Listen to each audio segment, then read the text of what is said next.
field myself, so I interact a lot with people like yourselves and some of my colleagues in my department.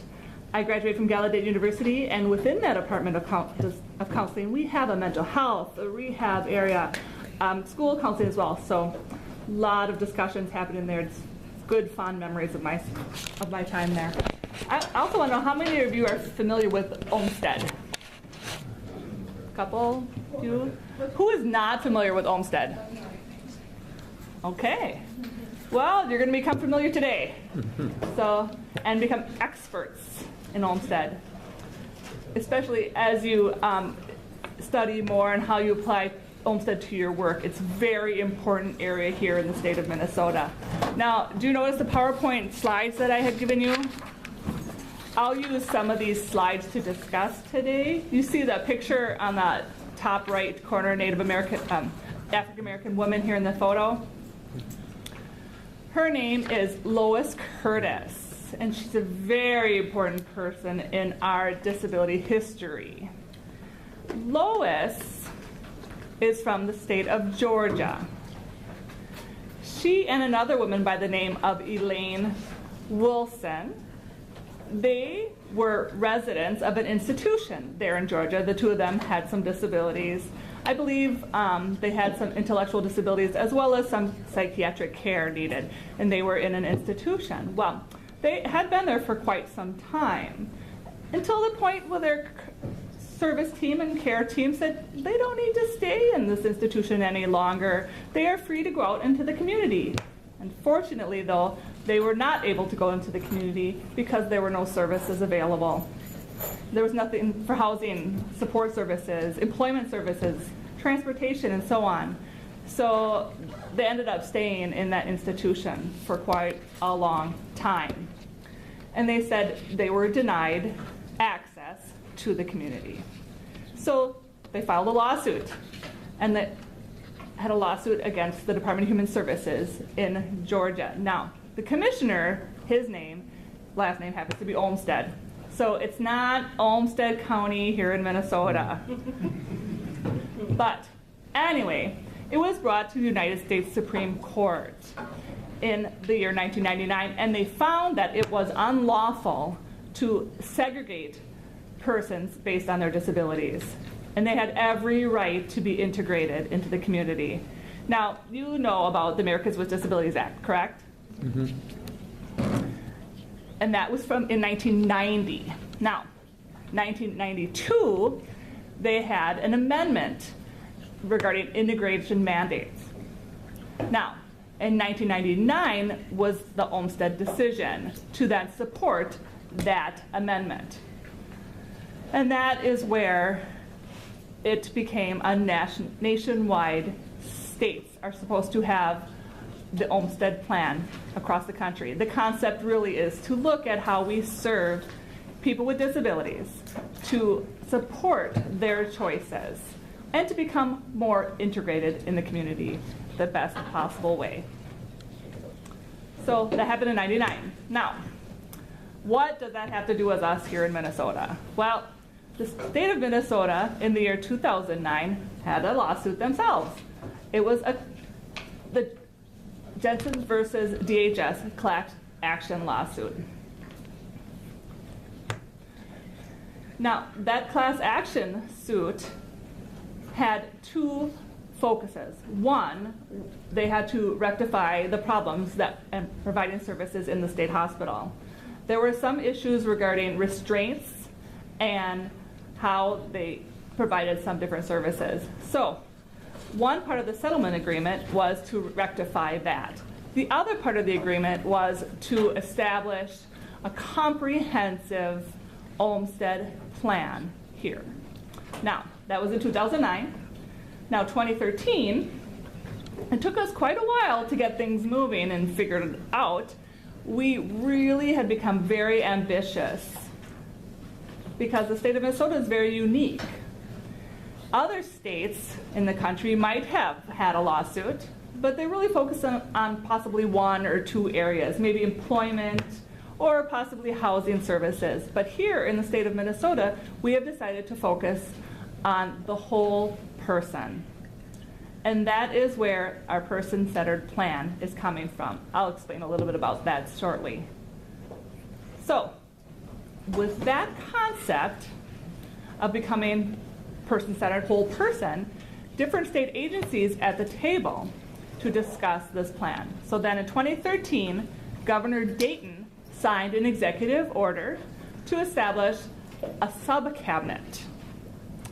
And the goal was then to push accountability on all the state agencies. So in the sub-cabinet there, we have members from the Department of Economic Development, DEED, Education, Housing, Transportation, Corrections, Human Rights, Human Services, Health. And then we have two other members who are also consultants to the court. And that is from the Governor-appointed Council on Developmental Disabilities, as well as Minnesota's Ombudsman's Office for Mental Health and Developmental Disabilities. So that group of 10 are accountable for this state plan. Now, that was 2013 until we went through so many different revisions and versions of our plan that had not been approved by the judge. The judge wanted our plan to be ambitious. He wanted to make sure the goals were measurable, specific, and timely. So that process continued, and we finally had our plan approved in September of 2015. So yay, it's a big ta-da for us. So we celebrate finally 1 year of our plan. And now we're beginning getting our data into the plan. We're seeing exactly what are the results of and outcomes that we've had so far. So in the Olmsted plan, it's very important to all of us that we now have 39 measurable goals.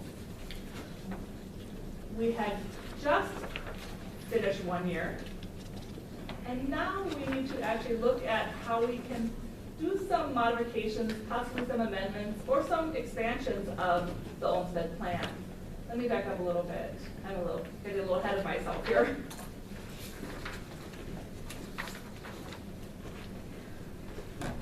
There are two important concepts that you might want to remember about the Olmsted plan. One of which we're working on writing and developing the plan, and we're looking at the person as a whole. So there are two cornerstones. One is the person-centered plan itself, and that some of you might hear that again and again, especially when you're out in the field. Person-centered planning really looks at the whole person and their abilities, their gifts, their dreams, their passions. It's not only a plan where it checks the box, but it's a philosophy and an attitude, and also it's how we can approach services for people with disabilities. Rather than us delegating what they need, what they will receive based on our resources. No, it's more about what's the best fit for their needs. We have to become more creative and to be creative at thinking out of the box. So that's the two parts of that. One of which is what's important for the person, which means there's a variety of services and programs, and we're looking at evaluating and making determinations based on what's the best match for a person, and safety as well. What's safe for that person. But the other part is what is important to that person, and that is the biggest challenge that we have for our system. We are so used to making decisions for people. Now we're challenged with listening to people, what's important to them. And the word "to" defines the quality of life for a person with a disability. The second cornerstone as well is our quality of life. So they go hand in hand. Our office now, we're trying to roll out a statewide survey. We want to know, are we better off today than we were yesterday? survey will ask individuals with disabilities, are they able to make their own decisions about where they live, where they eat? You know, are they able to pick their own roommates? Do they have other choices? Do they work? Are they working where they want to work? Do they have appropriate supports, and so on? There's so many questions. We are hoping to find out how well our system is doing. So this year, we will do our baseline, which means that we will capture 2,000 completed surveys of individuals. And when we get those surveys, next year we will go back and resurvey and compare to see and analyze to see how we're doing. This is so important because the court is requiring it. One way to show measurement is the surveys. Another way to show measurement is also in the 39 goals that we have set up in our plan. And let me just explain a little bit about the plan itself.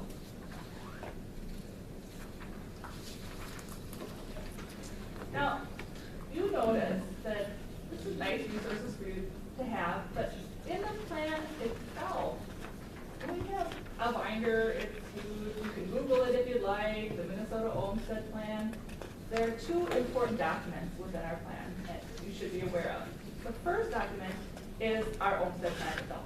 That's about 46 pages or so. It has a very high level goals and strategies. It tells us what the state is committed to doing. The state will do what they will do to impact change. Now, those goals have numeric, for example, we explain employment. We will increase the number of people with disabilities to this by this year, the year 2018. You know, it is a challenge. And then under those, we have some high-level strategies. So that's the first part. Now, the second document that you might be curious to know, how are we going to do that? Well, that second document is our work plan. So it'll be able to look at the work plan for very specific tasks. What the state agencies will do. What will DEED do? What will MDE do? And so on. And some, they have to collaborate together. You'll see some specific details in that plan. Yes? I'm glad the state is saying not only we have to do this or need to do this, but it's quantifying the numbers that we need to meet. That's a big move, I think, for us. Yes, it is. Yes, it is. It really was a challenge for the state to actually imagine. You know, we have 8 different state agencies at the table, you know, where they're talking about 8 different systems at the table, 8 different cultures, and 8 different sets of priorities as well. So it took us quite a while to look at everything and say, well, what can we do to help enhance our quality of life for people with disabilities? And the terms that we use a lot are, we're not about shutting down programs, but really to expand options. Mm-hmm. We also are about looking at how we can plan and budget for funding, ask for funding, and so on. It's to be inclusive. So that's also a new shift in the state and how we think about asking for funds from the legislature. A good example is a meeting with the governor and with some other commissioners, and we were talking about, we know there are a finite amount of funds and resources out there. There's only so much money, and there's only so much resources available, so there's only so much staff as well. So to meet the demands that are out there. It is a big challenge. We do recognize that, and that's why this plan has to show movement over time. That things will be increased over time. At the same time, though, the governor says we need to really look inside our agencies and our systems to see what's in there. What do we need to change for that to become more inclusive? So that is exciting. And I'm just gonna throw out some other really neat things that are going on. With the Olmsted plan, of course, we must be accountable to the judge and the court. And at the same time, though, the government is very committed to changing the system. Governor Dayton has signed an executive order, I think last year, that we must increase the number of people with disabilities working for the state of Minnesota to 7%. And we're about 3-4% or so at the moment. So we've been struggling with recruiting, retention, training, all the states to become more inclusive. Also, we're not only regarding disabilities, they would like to increase the number of people of color to 10%. So, to me, that's a great example that we're trying to utilize different, different polls, different ways to help and create that change happen. So it's a slow process, yes, but it's happening. So the commitment is there. There's also a commitment from all of the agencies to educate our legislators as well. One of those to educate them, but how to look at proposals for funding requests and so on. Now, is it inclusive or not? We really want to support inclusivity in projects rather than something that does not benefit the whole community. So I'm going to go back a little bit to the Olmsted plan. We have, I guess we call them 13 chapters per se, 13 topic areas that we have identified that are very important to the whole person. When you think about helping or working with someone who's looking to find a job, you have to think about transportation behind the scenes. Think about their housing needs. You have to think about the transition support. So many different things that they need to become successful in their employment opportunities. We do recognize that they all typically overlap. So we're hoping that with our current plan, which is our blueprint that we're following, we're hoping that will help navigate the thinking of everything and how it overlaps and how everything interrelates. Again, the 13 top areas, quickly I'll run through them. We have person-centered planning, for example, and it's a good example. It's truly building that into the culture of how we provide services. Employment, housing, support services, transportation, everything. The second one, other top area, is employment.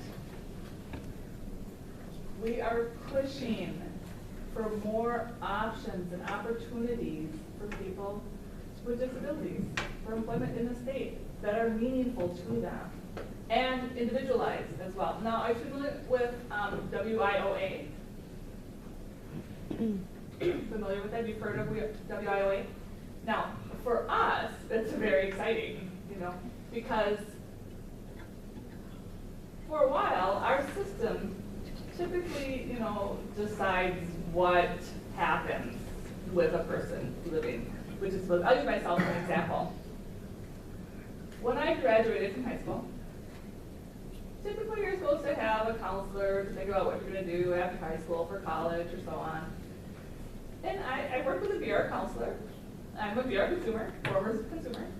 I sat down with this person and I said, well, this is what I want. The VR counselor would say, well, you could do this, option A or option B. I said, well, no, I don't like option A or option B. I want option C. Well, I said, at 18 years old, I'm kind of naive. I picked one of those options that she had given me, and I picked option A. Well then, so I started on this path of, I went to college and became a little frustrated.